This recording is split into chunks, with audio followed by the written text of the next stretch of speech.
Subscribe કરો ગામઠી કિચનને ને બેલ આઇકોન દબાવો લેટેસ્ટ કુકિંગ વિડીયો જોવા માટે।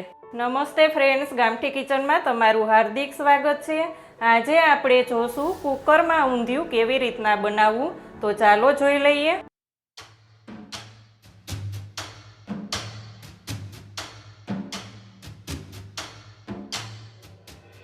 ઊંધિયું બનાવવા માટે મેં અહીંયા બટેટા, રીંગણ, વાલોર અને ફ્લાવર લીધા છે। તેને પાણીમાં કાપીને રાખી દીધા છે।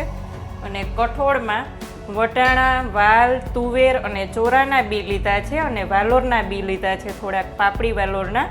અને મરચાંને ભરી લીધા છે। મરચાંને મિક્સ ચવાણું લઈ અને એને ક્રશ કરી અને પછી ભરી લીધું છે। આવી રીતના તમે રીંગણ અને બટેટા ભરીને એડ કરવા હોય તો તેમ પણ કરી શકો છો। અને ટમેટાની પ્યુરી બનાવી લીધી છે। હવે આપણે ઊંધિયાના મુઠિયા કરશું। ઊંધિયાના મુઠિયા બનાવવા માટે 1 કપ બેસન લીધો છે, ચણાનો લોટ, 3 થી 4 ચમચી ઘઉંનો જાડો કરકરો લોટ જે ભાખરીમાં યુઝ કરતા હોય તે લીધો છે। 1 કપ મેથી સમારીને લીધી છે, મેથી ધોઈ અને ઝીણી સમારી લીધી છે। આદુ, મરચાં અને લીલું લસણની પેસ્ટ 1 ટેબલ સ્પૂન લીધી છે। સ્વાદ પ્રમાણે મીઠું, અડધી ટેબલ સ્પૂન ખાંડ, ખાંડ તમારા ટેસ્ટ પ્રમાણે તમે નાખી શકો છો। ઊંધિયાનો મસાલો જે ઓલરેડી આવે છે તૈયાર તે લીધો છે, 1/2 ચમચી જેટલો। અડધી ટેબલ સ્પૂન તલ, સફેદ તલ લીધા છે। 4 ટેબલ સ્પૂન ગરમ મસાલો અને 2 ચપટી ખાવાનો સોડા। થોડુંક લીંબુ લીધું છે, અડધું લીંબુ જેટલું એડ કરશું અને 2 ટેબલ સ્પૂન તેલ લઈ લેશું। બધું મિક્સ કરી દેશું।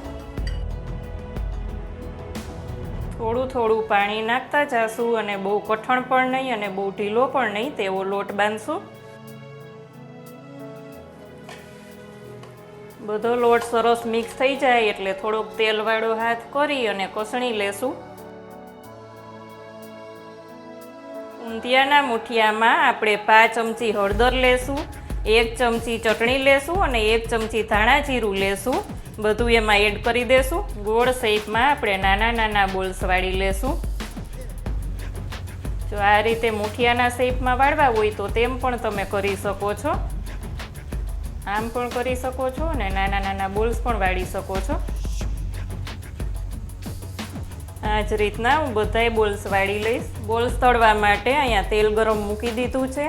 આપણે જોઈ લેશું તેલ ગરમ થઈ ગયું છે કે નહીં। તેલ આપણું ગરમ થઈ ગયું છે, બધા બોલ્સ એડ કરી દેશું। ગેસની ફ્લેમ એકદમ મીડિયમ રાખશું, નહીંતર અંદરથી કાચા રહેશે ને જેમ જેમ તળાતા જશે તેમ તેમ ઉપર આવતા જશે। ગેસની ફ્લેમ બંધ કરી દેશું અને એકદમ સરસ ગોલ્ડન બ્રાઉન થઈ ગયા છે, આપણે કાઢી લેશું। ઊંધિયાનો વઘાર કરવા માટે આપણે 10 ટેબલ સ્પૂન તેલ મૂકી દીધું છે કુકરમાં। આજે આપણે કુકરમાં ઊંધિયું બનાવશું, જે હું રેગ્યુલર માટે બનાવું છું તે જ વિડીયો શેર કરવાની છું તમારી સાથે। ઊંધિયું ઘણી રીતના થતું હોય પણ લગભગ હું આ રીતના ઊંધિયું વધારે બનાવું છું। મારા ઘરમાં બધાને આ ઊંધિયું વધારે ભાવે છે। તેલ ગરમ થઈ જાય એટલે આપણે એમાં રાઈ નાખશું। ગેસની ફ્લેમ સ્લો કરી દેશું। રાઈ થઈ જાય એટલે થોડોક અજમો લેશું, ચપટી હિંગ, આદુ, મરચાં અને લસણની પેસ્ટ લીધી છે, લીલું લસણ લીધું છે।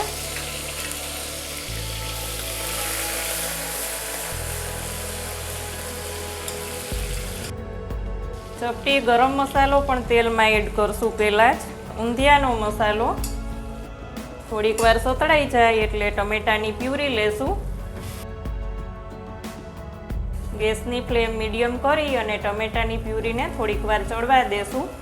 એકદમ તેલ ઉપર આવી જાય, બધું તેલ છૂટું પડે ત્યાં સુધી થવા દેશું। બધું જ તેલ સરસ ઉપર આવી ગયું છે। હવે આપણે બધા જ શાકભાજી એડ કરી દેશું। શાકભાજીમાં જે તમને વધારે ભાવતા હોય તે વધારે ઓછા કરી શકો છો। બધા કઠોળ પણ લઈ લેશું અને બધું મિક્સ કરી દેશું। બધું સરસ મિક્સ થઈ જાય એટલે સ્વાદ પ્રમાણે મીઠું, 2 ટેબલ સ્પૂન લાલ મરચું પાવડર, તમારા ટેસ્ટ પ્રમાણે તમે લઈ શકો છો, અડધી ટેબલ સ્પૂન હળદર, 2 ટેબલ સ્પૂન ધાણા જીરું પાવડર, 1 ટેબલ સ્પૂન ખાંડ, 1 લીંબુનો રસ એડ કર્યો છે. મિક્સ ચવાણુંનો થોડોક મસાલો હતો તે પણ એડ કરી દેશું. બધું મિક્સ કરી લેશું.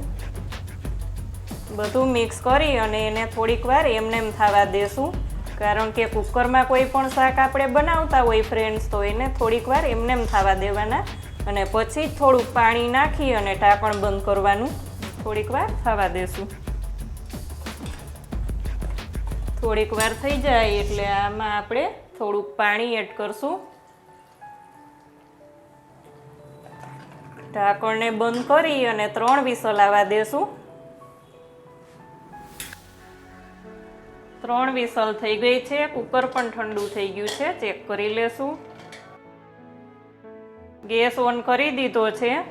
હવે આપણે બધા બોલ્સ એડ કરી દેશું. વઢવાણી મરચાં ભર્યા છે, તમે કોઈ પણ મરચાં લઈ શકો છો, તે એડ કરી દેશું. ઉપરથી આપણે 1 ટેબલ સ્પૂન લાલ મરચું લેશું, 1/2 ટેબલ સ્પૂન ગરમ મસાલો ને 1/2 ટેબલ સ્પૂન જે ઊંધિયાનો સ્પેશિયલ મસાલો આવે છે તે લેશું. ગરમ તેલ કરી અને પછી આપણે લાલ મરચું પાવડર ઉપર રેડશું. ઘણીવાર આપણે પાઉંભાજીમાં એવું કરતા હોય એટલે એકદમ સરસ કલર આવે. આમાં પણ આપણે ઉપરથી એક વઘાર પાછો કરશું. તેલ ગરમ થઈ ગયું છે. આપણે લાલ મરચું લીધું છે તેની ઉપર જ રેડશું.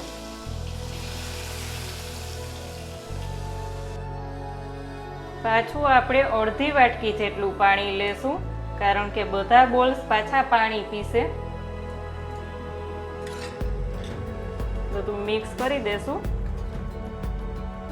હવે ઢાંકણને બંધ કરી અને 1 વિસલ આવવા દેવાની છે.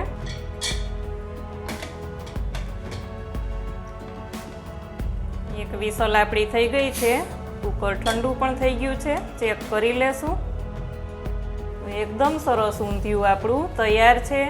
તમે જો આ રીતના ક્યારેય ઊંધિયું ના બનાવ્યું હોય તો ચોક્કસ ટ્રાય કરજો. સર્વિંગ બાઉલમાં લઈ લેશું. તો ફ્રેન્ડ્સ, તૈયાર છે આપણું ગરમા ગરમ ઊંધિયું. ધાણાથી ગાર્નિશ કરીશું. એકદમ મોઢામાં પાણી આવી જાય તેવું છે ને ઊંધિયું. જો રેસીપી સારી લાગે તો વિડીયોને લાઈક ને શેર કરજો. ચેનલમાં નવા હોય તો સબસ્ક્રાઈબ કરીને બેલ આઇકોન દબાવજો. આવજો ફ્રેન્ડ્સ.